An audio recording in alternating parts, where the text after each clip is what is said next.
NEET paper leak मामले में NTA के महानिदेशक को हटा दिया गया है। केंद्र सरकार ने सुबोध सिंह को पद से हटा दिया है। नीट पेपर लीक मामले की जांच अब सीबीआई को हैंडओवर कर दी गई है। पेपर लीक में पकड़े गए आरोपियों की अब ब्रेन मैपिंग की जाएगी और तमाम चीजों को खंगाला जाएगा कि आखिर आरोपियों के दिमाग में चल क्या रहा था, किस तरीके से पेपर लीक को लेकर उनकी मंशा थी, क्या वो सोच रहे थे। ये सारी चीजें ब्रेन मैपिंग के जरिए बाहर आएंगी और ब्रेन मैपिंग एक बड़ा आधार बनेगा। आरोपियों ने किस तरीके से इस पूरे प्रकरण को रचा था, ये तमाम चीजें सामने आएंगी। लगातार आरोप बदल रहे हैं पकड़े गए आरोपी। जांच एजेंसी आरोपियों का नार्को टेस्ट भी कराएगी। इसके अलावा आपको बता दें कि लगातार देखिए कार्रवाई जारी है।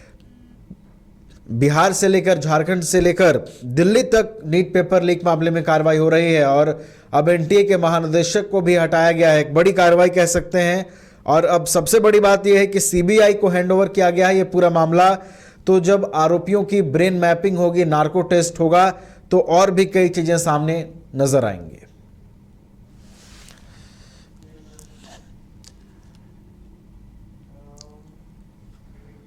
तो नीट पेपर लीक की जांच अब सीबीआई को दी गई है और इसी के साथ अब खबर यह भी है कि नीट यूजी का रिजल्ट सरकार रद्द नहीं करेगी। सुप्रीम कोर्ट में इसकी सुनवाई चल रही है और सरकार भी इसी का इंतजार कर रही है। कोर्ट के आदेशों का सरकार की ओर से पालन किया जाएगा। नीट यूजी में ग्रेस मार्क्स पाने वाले 1563 छात्रों की आज दोबारा परीक्षा होनी है। इन्हें 6 केंद्रों पर समय की बर्बादी की वजह से ग्रेस मार्क्स मिले थे। नीट यूजी पेपर लीक मामले में बिहार से 4 गिरफ्तार हुए हैं। गुजरात के गोधरा से 5 लोग पकड़े गए हैं। स्वास्थ्य मंत्रालय ने नीट पीजी परीक्षा को स्थगित कर दिया है, जिसकी परीक्षा आज होनी थी। नई तिथि जल्द घोषित की जाएगी।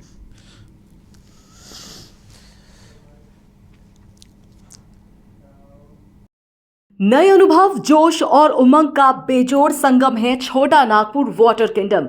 यहां आपको पुल पार्टी से लेकर वाटर वेव का होगा एकदम नया अनुभव।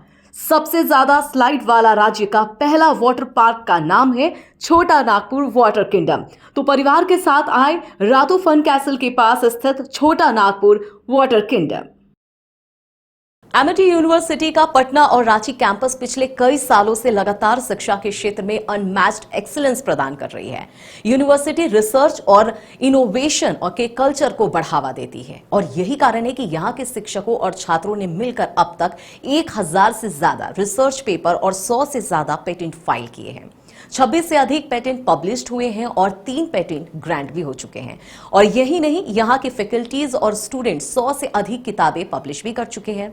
यूनिवर्सिटी के दोनों ही कैंपस में स्टूडेंट्स को कॉर्पोरेट प्लेसमेंट प्रोसेस को क्रैक करने के लिए ट्रेनिंग दी जाती है और इसलिए एमिटी यूनिवर्सिटी अपनी स्थापना से ही देश विदेश के कई जानी मानी मल्टीनेशनल कंपनीज जैसे अमेजॉन, एक्सेंचर, जेपी मॉर्गन और GPT, TCS, Wipro, ITC, federal bank, Hindustan Unilever जैसे 180 रेप्यूटेड कंपनीज के लिए रिक्रूटमेंट की प्रेफर्ड चॉइस बन गया है। यही वजह है कि आयुष कुमार को जेपीटी कंपनी लिमिटेड में 24 लाख, जान निशार अख्तर को अमेजॉन से 30 लाख और देव नरूला को ह्यूमन होल्डिंग कंपनी लिमिटेड से 44 लाख 50 हजार का पैकेज मिला है। वहीं सुमन गुप्ता को पालो ऑल्टो में मिले 47 लाख के हाईएस्ट पैकेजेस से यूनिवर्सिटी ने बिहार और झारखंड में एक नया रिकॉर्ड कायम किया है।